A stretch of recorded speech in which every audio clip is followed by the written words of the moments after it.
You know that in the next 6 to 12 months, and our Prime Minister has also said this, that Singapore might go into a recession. Now, what do? Well, if your response is, well, I'm going to sell all my stock, that is the wrong response. My kanchong. Yeah, because if you are invested in the right things, and we have said it again and again, right? It will pass, right? The market will come back again.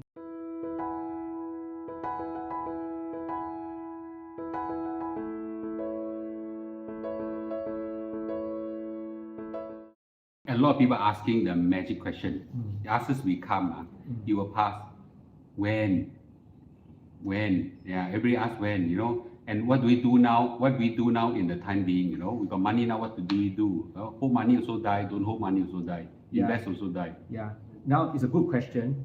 Unfortunately, I don't think anyone can tell you exactly when it will come down, right? Because if we can, then we wouldn't be sitting here, right? We'll know exactly when to sell out and exactly when to buy.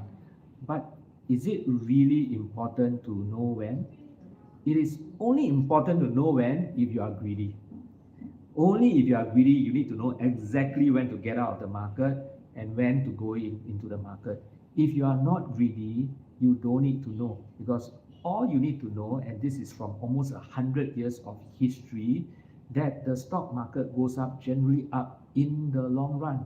If you look at 100 years of the S&P 500 data, it has been the case.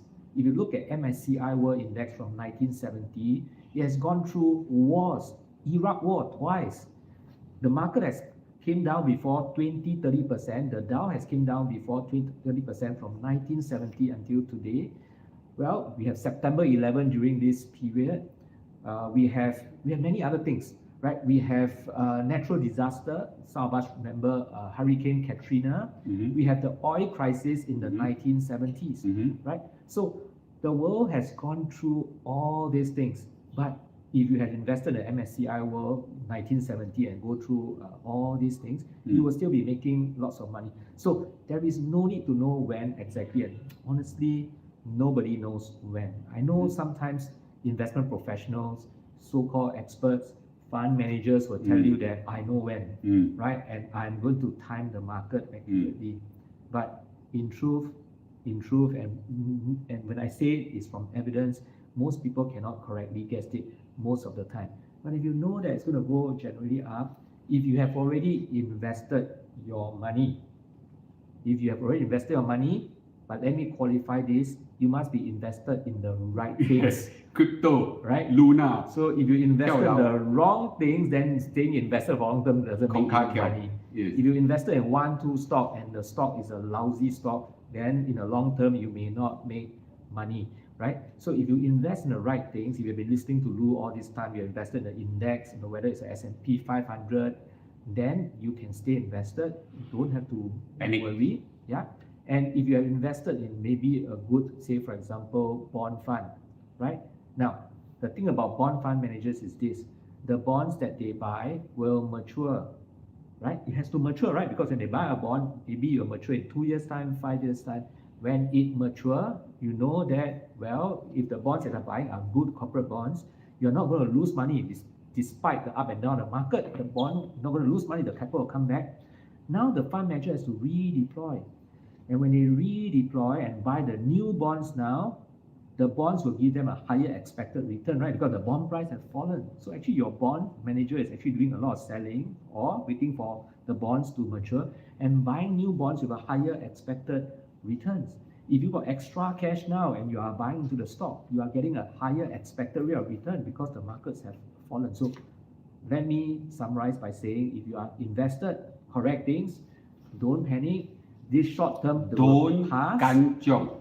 Don't kanchong, okay? It will come back, so stay invested. Yes. If you have got some spare cash over and above your emergency fund, you can slowly put into the market. If you have a good bond fund, don't worry, the bond manager should be doing their job in helping you buy even cheaper bonds. Yeah, so very important. So not just Mr. Lu say, now is Guru, Mr. Christopher Tan say, my kanchong, it will pass, right? That after the storm, that for sure there will be sunny days ahead. Okay, don't kanchong. Second thing is, don't worry if you are invested in those good funds or index and things like that, you know. But you got to be worried if you can buy crypto, Luna, and all this kind of thing, very speculative thing, very dangerous. I tell you already, even expert like him, with so much experience, also say the same thing. Yeah. So you know, even roadside seller and me also know this, right? So you all really need to learn from the experts on this thing, right? And the other one thing is that, you know, what he say, I hope you all caught it now. You cannot predict when, you know, and the whole recovery will come, right? So, you know, he actually said deploy, you know, slowly into the market, right? Mr. Lu, nibble into the market, right? So I think very sound. Thank goodness he say what he say, happened to be all online. We always say, I copy you. more lah. Where got time to listen to my talk, right? I did. Rubbish, never have time to listen to my No, talk. but I want to add on by saying this, right? So I mean, a lot of times when we hear all this investment outlook, economic data produced by economists, right? And Economists. we Roadside economists, sorry. home economists. Roadside economists. Home economics. So when we listen to all this economic data and investment outlook, actually many of us do not realize that this information is not meant for us to make long-term investment decisions, right? When the economists give you all this data about recession and all that, it is a bit, the analogy is that it is a bit like the weather report.